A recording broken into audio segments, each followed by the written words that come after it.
The current system of governance in Africa, modeled after Western democracy, can be linked to a scenario where a traveler gives two things to a village: a book of wisdom, which is the Bible, and a rigid set of instructions, Western style democracy. The book of wisdom provides moral and spiritual guidance which the village embrace and integrate into their lives. However, the rigid instructions designed for a distant land with different realities demand that they build their homes, govern their affairs, and settle disputes in ways that do not align with their history, culture, or environment. Meanwhile, the traveler returns home and updates his own way of living, refining his governance to suit his evolving needs. He no longer follows the exact instructions he once imposed on the village, but adapts and innovates. Yet, the village remains trapped in a structure that is neither effective nor suited to its realities. The villagers argue over the validity of the instructions, enforcing rules that hinder progress rather than foster unity or self-sufficiency. The Bible, in this analogy, remains valuable as a source of spiritual guidance, but the governance system, rooted in an outdated foreign model, requires a fundamental transformation. The Quran can be viewed as the same. African nations must move beyond the imposed framework of bureaucratic inefficiencies and electoral conflict to a system rooted in their own historical wisdom, cultural consensus, and practical governance. Principles echoed in the Ethiopian Hearts for Peace initiative.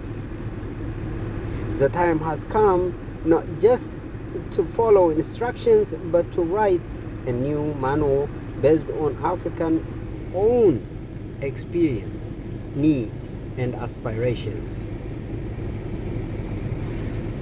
Building on the analogy, the traveler now returns to the village, this time bringing a new tool: AI, artificial intelligence. He presents it as the key to prosperity, efficiency, and enlightenment. The villagers, still burdened by the rigid governance system imposed earlier, see the promise in this new tool, just as they once embraced the book of wisdom. However, hidden within this tool is a far more insidious force, a mechanism not just to monitor but to control, not just to assist but to manipulate, not just to inform but to distort reality itself. Unlike before, where they were merely given flawed instructions to govern themselves, this time AI is designed to govern them, to predict their movements, shape their thoughts, and determine their destinies. The traveler, now more powerful and calculated, no longer trusts the villagers to manage themselves, even under his old instructions. Instead, he uses AI to tighten his grip, ensuring that every action, transaction, and conversation aligns with his interests. But this time, the villagers awaken. They have seen how the traveler's own land evolves, how he adapts, updates, and wields AI to serve his own people prosperity while imposing a different version on them. They realize that they must not reject AI itself, but seize it and transform it, and wield it for their own peace, equality, and justice. This is the moment of reckoning. Either Africa becomes a passive subject of AI-powered control and exploitation, or It develops its own AI, one that heals rather than divides, one that empowers rather than enslaves, one that ensures justice rather than perpetuates oppression.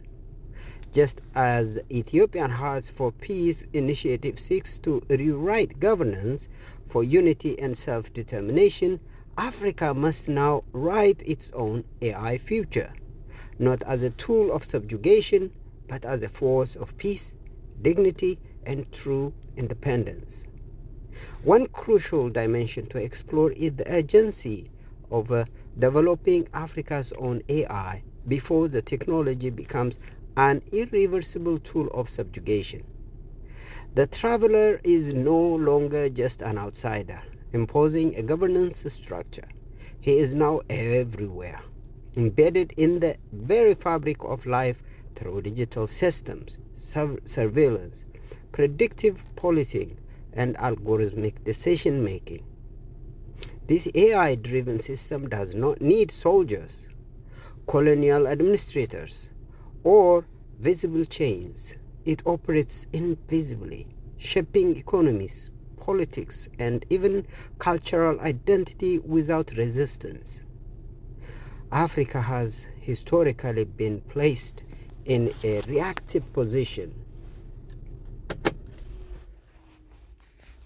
receiving, adapting, and often suffering from externally imposed systems. But AI is a rare moment in history, an opportunity to move proactively, to define rather than be defined. The continent must establish its own AI principles based on peace, justice, and true sovereignty. This means 1. Ethical AI development, creating AI systems rooted in African values, languages, and social structures rather than importing biased Western models that reinforce inequality and external control. 2. Data sovereignty, protecting African data from being extracted and exploited by foreign powers, ensuring that the vast wealth of information generated on the continent serves its own people. 3.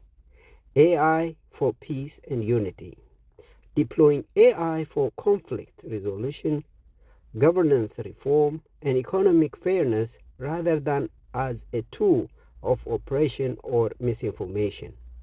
4. Decolonizing digital infrastructure, investing in independent AI research, education, and computing power to avoid dependency on Western or Eastern tech giants that dictate rules and outcomes. 5.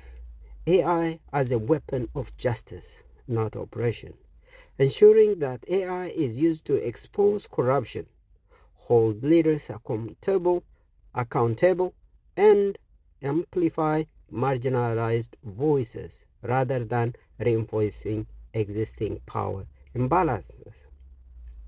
This is Africa's defining moment. If AI is left in the hands of the same external forces that manipulated governance and economy for centuries, the continent will enter a new digital colonization, for worse than the previous ones. However, if seized correctly, AI could become the final liberation tool, one that restores dignity, rewrites history, and ensures that Africa shapes its own future rather than having it dictated by others. The challenge is immense, but so is the opportunity. The question is not whether AI will shape Africa, it is who will shape it and for what purpose. Yes, the story of the Book of Enoch has deep symbolic and historical value to this conversation. The Book of Enoch, an ancient Ethiopian text, was lost to its own people and taken to foreign lands, where it was studied, hidden, and dismissed as uncanonical. Despite its profound insights. The book speaks of fallen beings who introduced forbidden knowledge, corrupting humanity and leading to oppression, conflict, and destruction. Some interpretations even suggest that it foretells the rise of advanced technologies, powerful yet dangerous forces that, if misused, enslave rather than liberate. Now, in the same way, the book of Enoch was taken and hidden. Knowledge itself, especially in the form of AI, is being seized, controlled, and weaponized against the very people who once held wisdom of the past. The traveler who once came with the Bible and democracy now returns not just with AI, but with something even more sinister. AI wrapped in the illusion of progress. The traveler arrives at the village once more, standing tall, his voice calm and persuasive. I bring you a new gift, one that will make you powerful. It will help you govern, educate, and protect your people. This tool will predict your needs, organize your resources, and make life easier. The villagers listen, but the elders, those who remember the old ways, sense something familiar. They recall the traveler's past visits. First, he brought the book, but then he took knowledge away. Then he brought democracy, but he left them in endless cycle of conflict. Now he brings AI. An elder steps forward. You, a great man with great stature, tell us, traveler, does this too belong to us? Do we control it, or does it control us? The traveler smiles. It is for everyone, but I will safeguard it. I will teach you how to use it. Trust me, as you always have. But this time, the villagers do not simply accept. They remember the book of Enoch. Once theirs, once holding wisdom that could have guided them, but was stolen. They know that knowledge is power, and power in the wrong hands is a curse. And so they make a decision.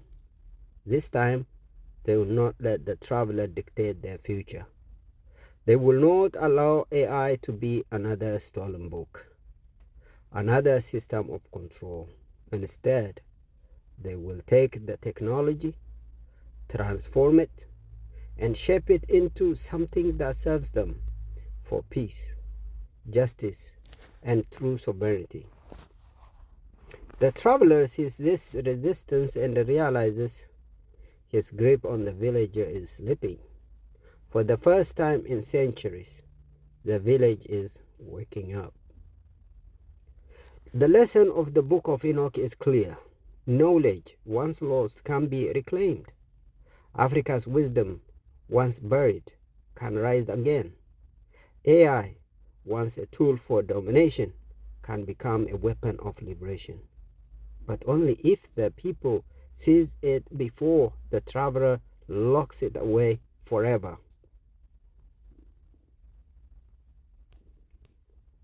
The traveler has now mastered a more cunning trick, no longer just bring foreign ideologies, but blending them with local beliefs to forge an illusion of belonging. He arrives not with a new book or a new system, but with a hybrid creation, a governance structure that fuses religion with politics, draping itself in the familiar while serving the same agenda of control. In Ethiopia, this manifests through the prosperity gospel. woven into a democratic facade that neither serves faith nor governance, but rather subdues the people under a doctrine of blind obedience. They are told that wealth is a divine right, that safeguarding is a test, and that submission to the rulers who claim both political and spiritual authority is the only path to salvation. Yet, while the people pray, the rulers plunder. While the people fast, the rulers feast. While the people wait for blessings, war rages on, consuming their history, their culture, and their very existence. Now the war machine marches not just against flesh and blood, but against memory itself. The sacred lands of the Amhara, where history breathes in stone and sculpture, are targeted with calculated destruction.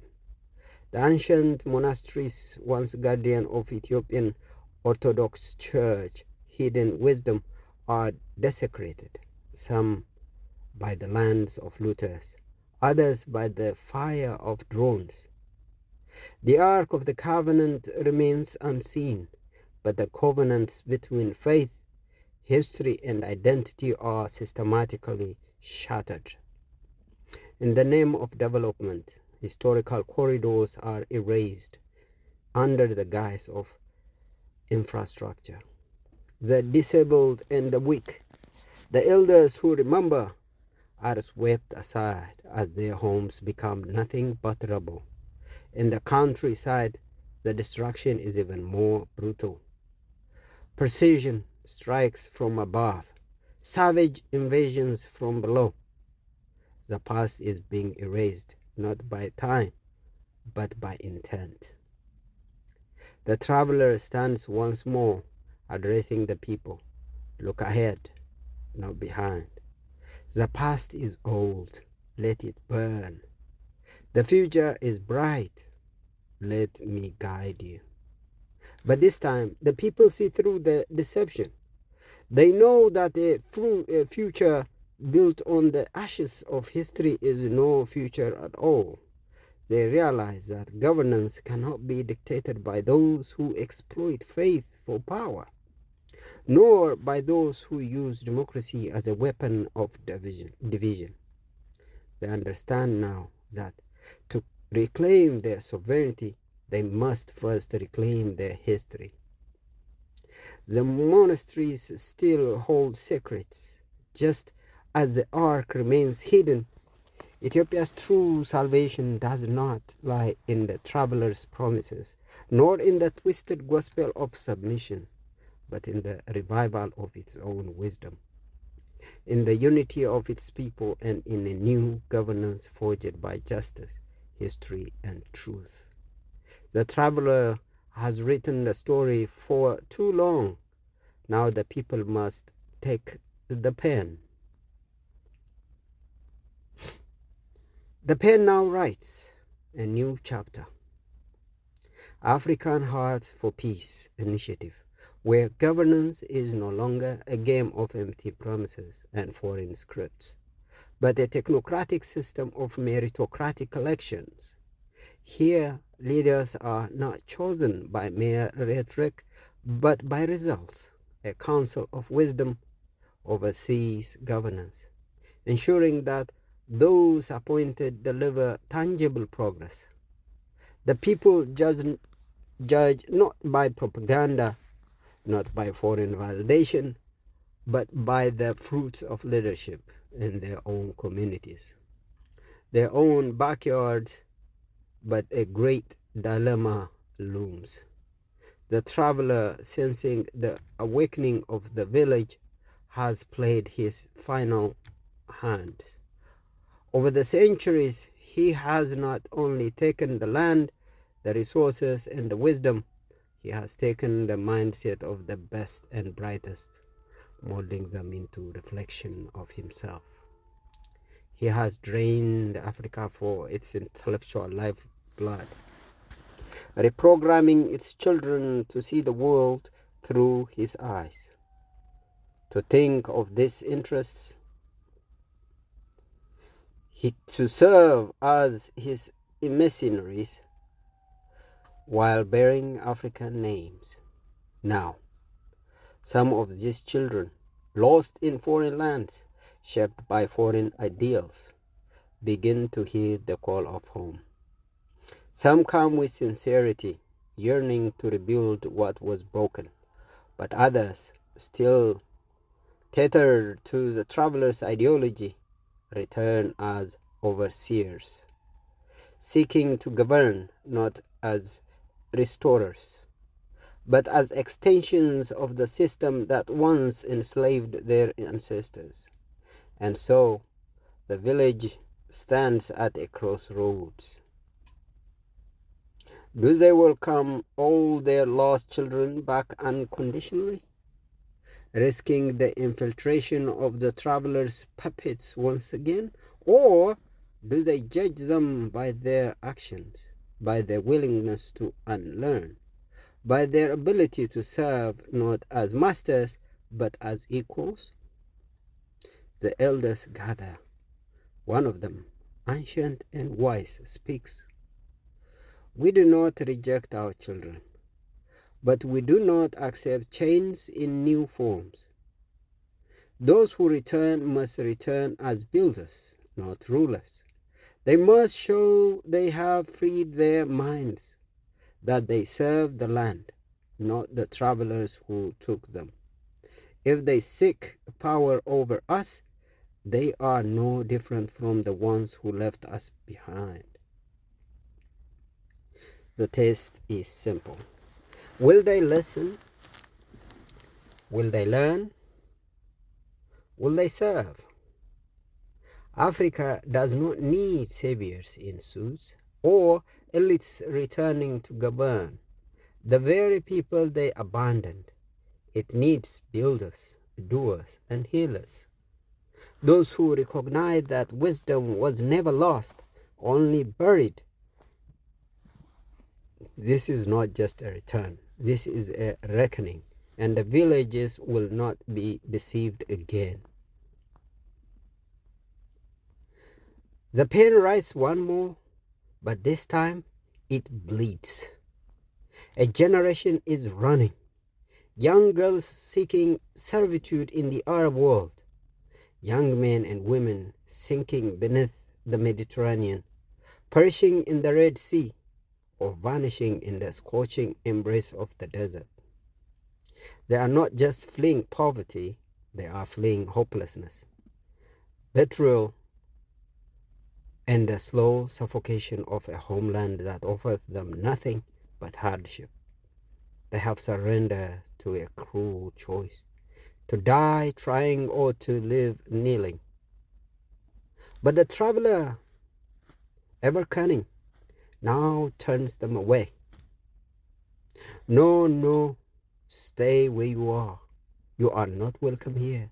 You are a burden to my civilization.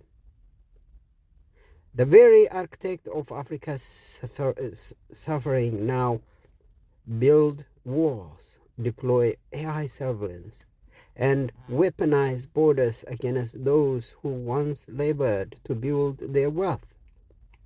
The Mediterranean has become a graveyard, the Red Sea a final test, and the Arabian deserts, once trade routes of African wisdom, are now killing fields. At some borders, like in Saudi Arabia, bullets rain upon desperate travelers, their bones left as a warning to those who follow. Yet, something is stirring in the village. The elders, once resigned to watching their children disappear, now see the gravity of the crisis. We must bring them back to their senses, they declare. They are not slaves. They are not burdens. They are our children, said some. Return, disillusioned by the horrors they saw abroad. But others, having tasted humiliation, despair, and betrayal, no longer believe in words. they take up arms, not against the traveler himself, but against their own corrupt leaders, their own puppet regimes. They become rebels, fighters against a system that serves foreign masters while leaving its own people to starve. Example is Fano of Amhara. But the battlefield has changed, my friends. The AK-47s they carry are no match for what is coming. The traveler now wields autonomous weapons, AI-driven war machines, and drones that hunt without mercy. No longer does he need soldiers. He has programmed the perfect enforcers, machines that do not question, do not disobey, and do not hesitate. And so the war for African soul enters a new phase. Will the youth continue to run, seeking solace in lands that despise them? Will they fight blindly, only to be crushed by forces they do not yet understand? Or will they return, not as beggars, not as rebels, but as builders of a new future? The elders watch, the traveler watches. The next move belongs to Africa's children.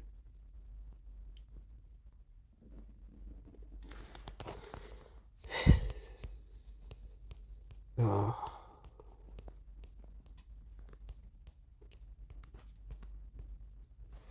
The return of the African mind, a story of betrayal, awakening, and resistance. By the way, my name is Abebe Nekash, an engineer, a survivor, and a witness to the devastation wrought by ethnic governance and neocolonial manipulation in Ethiopia. I reside in the US, but my soul has never left the land of my ancestors. I have seen the engineered divisions, the wars fought with foreign weapons, the land stolen under the guise of development, and the youth forced into exile, slavery, or death. But I have not forgotten, and so I present to you the African Hearts for Peace advocacy group along with the Ethiopian Hearts for Peace Advocacy, a movement for truth, sovereignty, and justice. This is our story. This is our story. The traveler and the captured mind. Once a traveler comes to the village of Africa carrying a book in the hand and chains in the other, the book they were told was holy, but the chains they soon realized were binding. They read the book with reverence, yet their land were taken. Their elders spoke of wisdom, but their voices were drowned out by laws written in foreign tongues. Centuries passed, and the travelers' people evolved. They set aside their old beliefs and pursued new ideologies, ones that served their ambitions. They changed course, but Africa did not. Now the traveler returns, this time with the book is AI, and his chains are digital. He comes with surveillance systems, economic dependencies, and engineered conflicts, all disguised as progress. This is the future. He tells the villagers, but only we control it. But will Africa remain captive, or will it rewrite its own destiny? The exodus of a generation is here. The young do not see hope in the lands of their ancestors. They flee to the Gulf as servants, to the deserts as desperate wanderers, to the seas as nameless bodies claimed by the waves. They run not towards opportunity, but away from despair. The traveler laughs.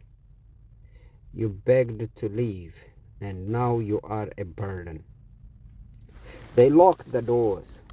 They build walls, arm drones, and program machines to hunt down those who still dare to cross. Borders become graveyards.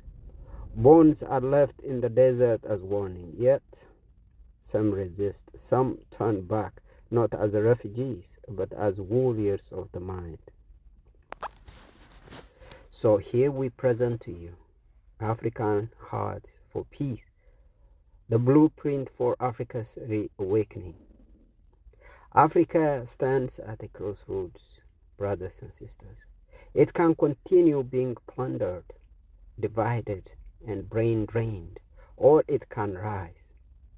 The African Hearts for Peace initiative offers a path forward, a path of unity, sovereignty, and resistance against those who wish to see Africa forever broken. Our mission, as it's known as Pan-African Unity and Reconciliation, no need to give it another name. 1. End the tribal divisions that weaken Africa. Rebuild lost connections among nations, cultures, and communities. Establish indigenous mediation systems to heal historical wounds. 2. Sovereignty and self-determination. Reclaim African land from foreign corporations and new colonial forces. Ensure that Africa's wealth is controlled by Africans. Rewrite governance structures to serve the people, not puppets. 3. Justice and resistance against oppression. Expose and document human rights abuses. Hold African leaders accountable for betraying their nations. Reject political models that are foreign impositions and create new African-centered governance systems. 4. Technology and innovation for liberation. Use AI, blockchain, and decentralized systems to expose corruption. Invest in African-led defense technologies to neutralize foreign military dominance. Create an independent digital ecosystem free from surveillance and control. 5. Economic and environmental justice. Reject predatory trade agreements and foreign-controlled industries. Develop self-reliant agricultural and industrial systems. Restore Africa's environment through sustainable land ownership. So here is a new political vision. Our political vision, if we say politics, it is meritocratic, technocratic, and council governance system. A meritocratic, technocracy, and council governance system is the African Hearts for Peace initiative envisions a new system of governance, one that is not dictated by foreign imposed democracy, but one that elevates merit, wisdom, and result-driven leadership. 1. Technocratic governance. Leaders are appointed based on knowledge, capability, and proven success, not foreign endorsements. Officials must earn their position through transparent service to the people. Citizens approve or reject leaders based on tangible results in their own communities. 2. Council of Elders, Visionaries. A wisdom council composed of Africa's brightest minds, historians, and ethical leaders oversees national progress. Decision-making is based on long-term vision, not short-term political gain. Justice and peace, not division, because the guiding forces of leadership, and these are, justice and peace, not division, become the guiding forces of leadership. 3. Youth integration and brain drain reversal. Africa's best minds must return, not as a puppets, but as builders. The continent will reject neo-colonial operatives while welcoming back true revolutionaries. The diaspora's return must be met with acceptance, not rejection. So there will be the battle of our time. AI, drones, and the future of war. The rebels in the hills still carry AK-47s, believing they are waging a righteous war. But the traveler has evolved. Drones do not sleep. Algorithms do not hesitate. Machines do not question borders. War is no longer fought with rifles. It is fought with intelligence, with information and control over the future. So Africa must rise, not with outdated weapons, but with technology, governance, and unity that surpass the travelers' schemes. The final question, will Africa awaken? The traveler watches. The elders awaken. The youth must choose. Will they continue to run?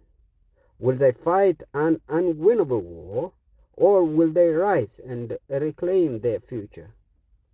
The pen is still writing. The ending is yet to be decided.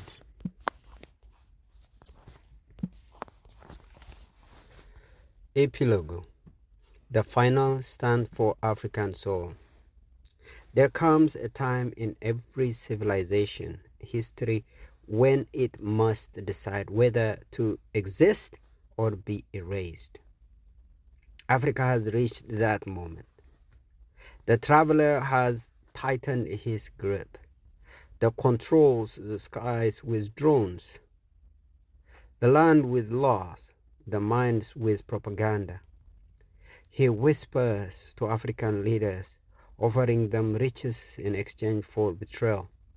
Some take it, some sign away their countries for bank accounts in Geneva or villas in Dubai, for private jets that will never land in their own homelands. And when the people revolt, the traveler sends them weapons, not to free themselves, but to slaughter their neighbors. He teaches them to hate each other more than they hate him. He funds both sides, then calls for peace conference in his capital cities. But not everyone is deceived. Not everyone is afraid. A storm is gathering. They were watching. The thinkers, the builders, the elders who remember what was before, the warriors who know the old ways, the youths who are tired of running, tired of begging, tired of dying in the deserts and drowning in seas that were never meant to be their graves. And now they are speaking, not in whispers, but in thunderous voice that shake the foundation of the cold world. They say, no more stolen futures. They say, no more foreign masters. No matter their flag, no matter their promises. They say, Africa is awake. This is not a protest. This is not a movement. This is a return to dignity, a return to wisdom, a return to power that no longer bows. African House for Peace, a final message is to follow. Africa is not weak. It has never been weak. It was deceived, divided, dragged into believing it was powerless. But that spell is breaking. This is not a call for another empty revolution. The world has seen enough of this. This is a call for transformation.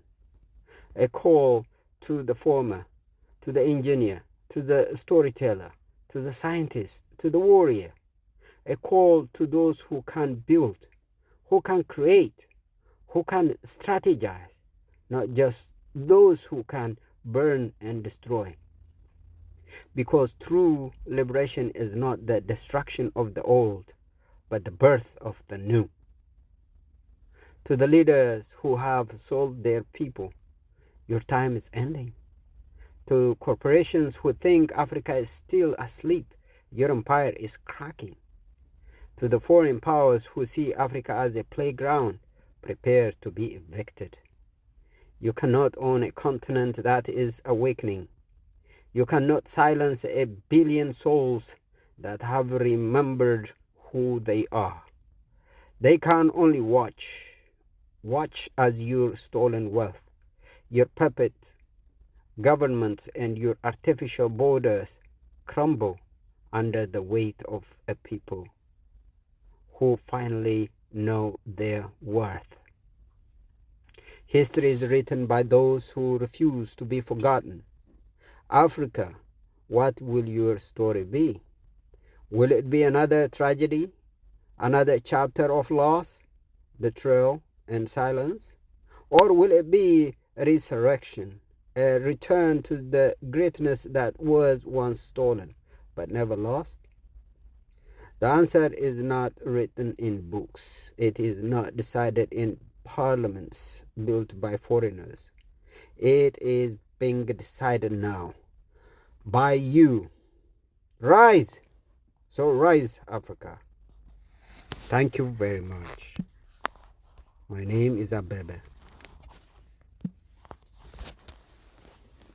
Here is the birth of a movement, the dawn of Africa's true liberation. Enough has been taken. Enough has been broken. Enough has been lost.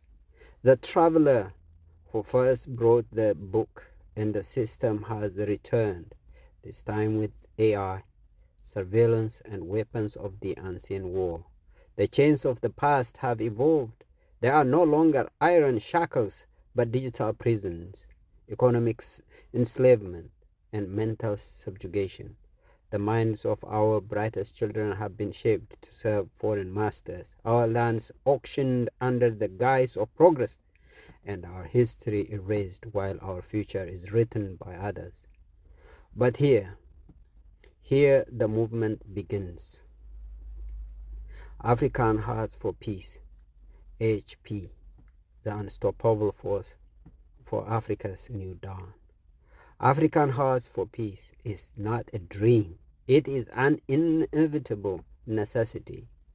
It is a moment where history shifts, where the exploited reclaim the tools of power, and where Africa rises, not in pieces, but as a force too strong to be divided.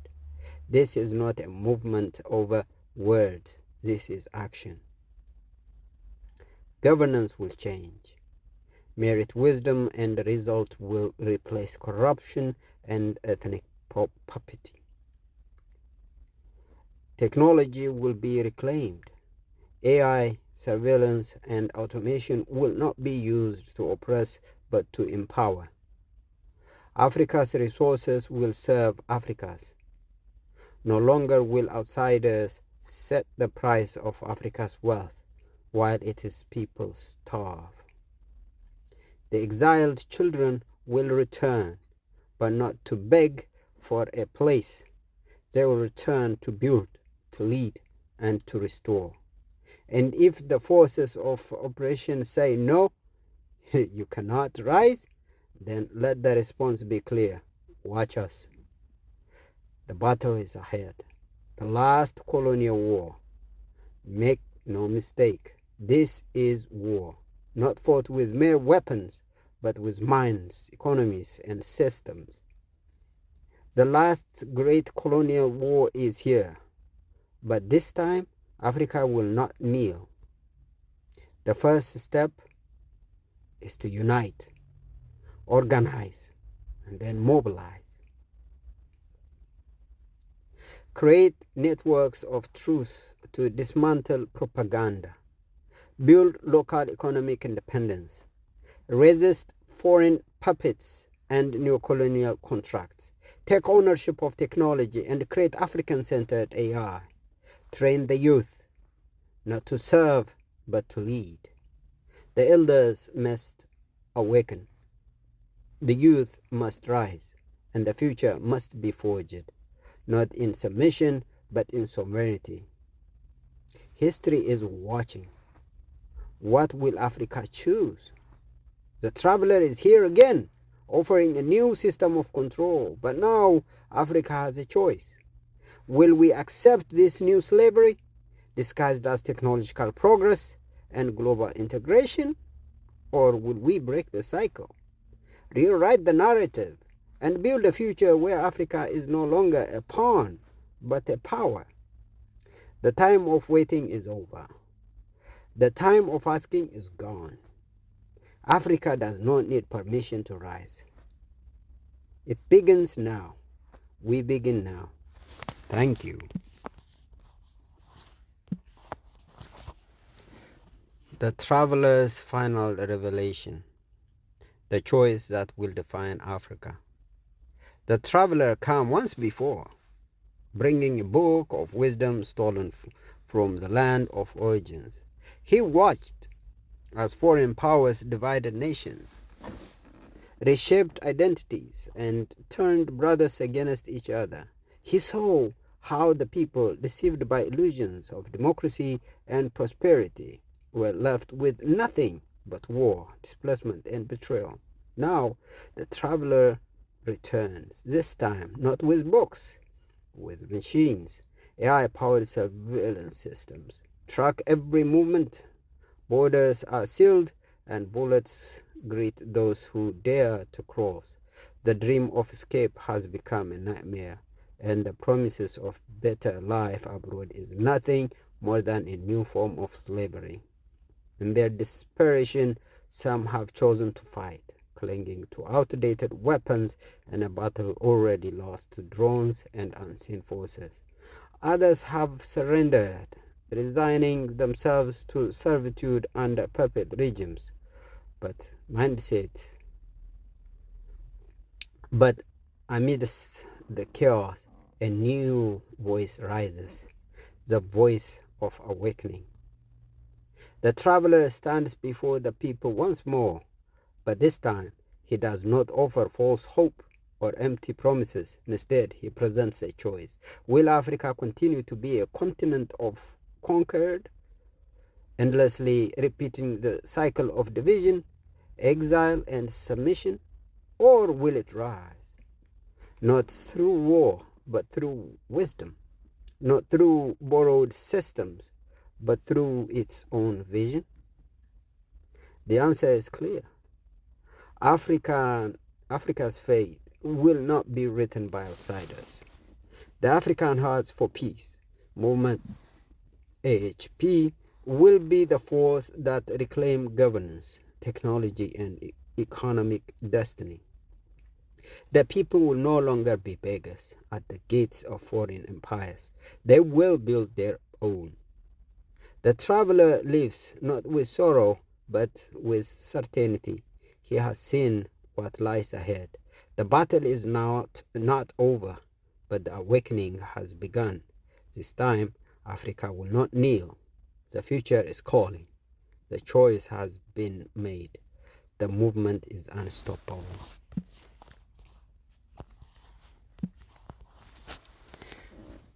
The traveler has seen it all. The exploitation, the betrayals, the stolen minds, and the broken lands. He had seen Africa drained of its brilliance, its people fleeing, its leaders bending to foreign masters.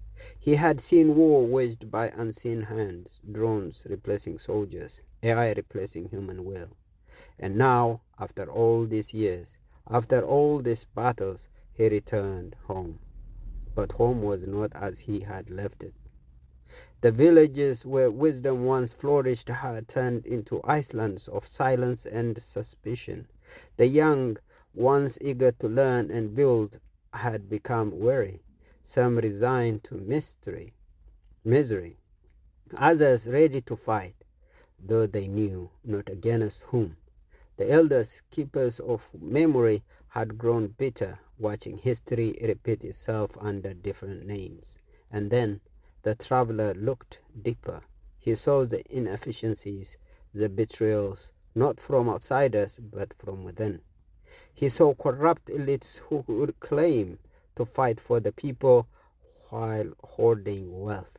He saw those who spoke of unity but worked in secret to divide. He saw those who preached revolution but feared true change. And just as he prepared to rise once more, to rally its people, to stand and reclaim their faith, he was met not with open arms, but with rejection. A world closing its doors. The traveler was not alone in his reckoning.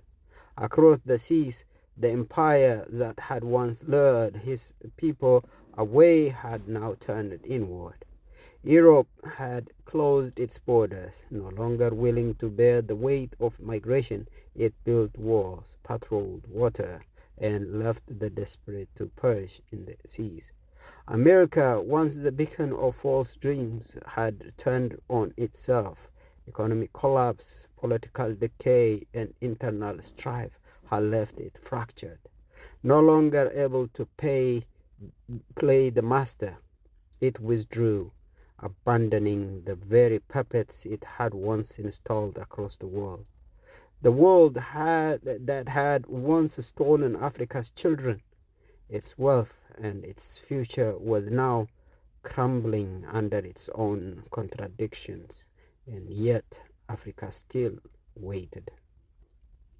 Would it rise in this moment? Would it recognize that no savior was coming? That the world had already moved on, leaving it to either take its destiny into its own hands or perish? The traveler knew this was Africa's last chance.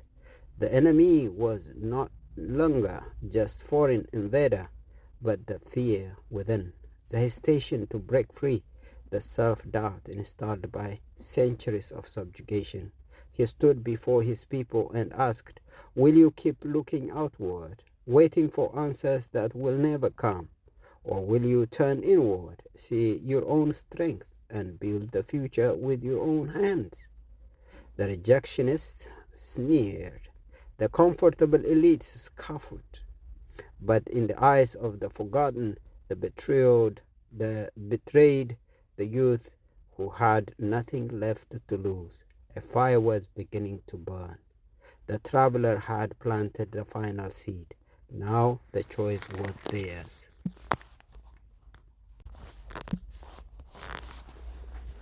As the traveler looked across the ocean, he saw what he had long predicted.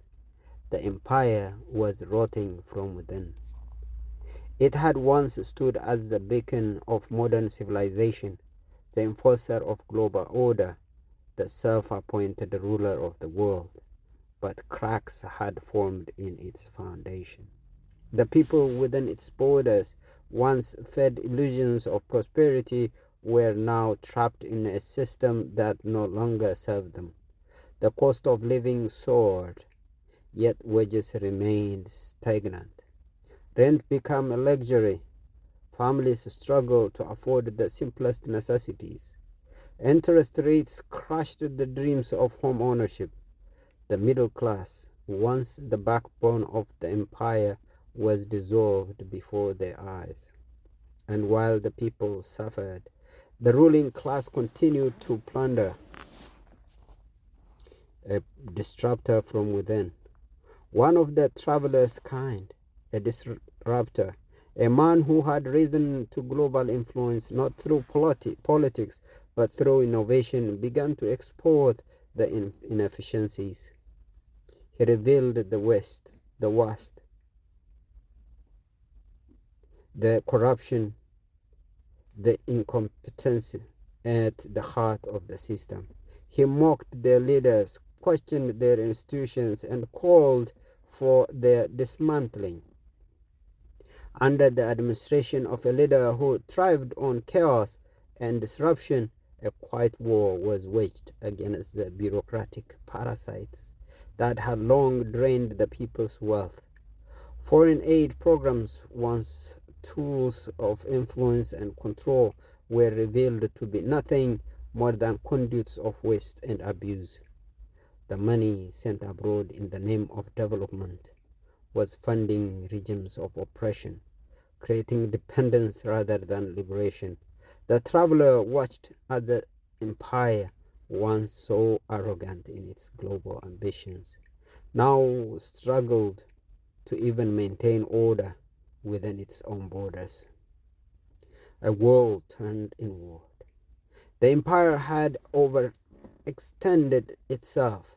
It had waged too many wars, printed too much money, made too many enemies. Now, as it faced its own decline, it had no choice but to pull back. The great powers no longer had time to spread democracy or promote stability abroad. They were now consumed by their own survival. And in that moment, Africa stood at a crossroads. Would it continue to beg for a seat at the table of a crumbling empire? Would it swap one master for another, seeking new patrons as the old ones fell? Or would it finally seize its own destiny, break the chains of dependency, and rise on its own terms? The travelers knew that was coming next. The global institutions that had dictated world affairs for decades, the United Nations, the World Bank, the countless NGOs that claimed to serve humanity, would soon collapse. They had been created to uphold an order that no longer existed. And when that order fell, so too would its institutions. This was Africa's moment. It could no longer wait for salvation from the West. The time for pleading was over. The world as it had known it was vanishing, and in the ashes of the old, a new world would emerge. But would Africa stand among the architects of the future? Or would it remain shackled to the ghosts of fallen empires? The traveler had seen enough. The warning had been given. The choice was no longer his to make. Thank you very much.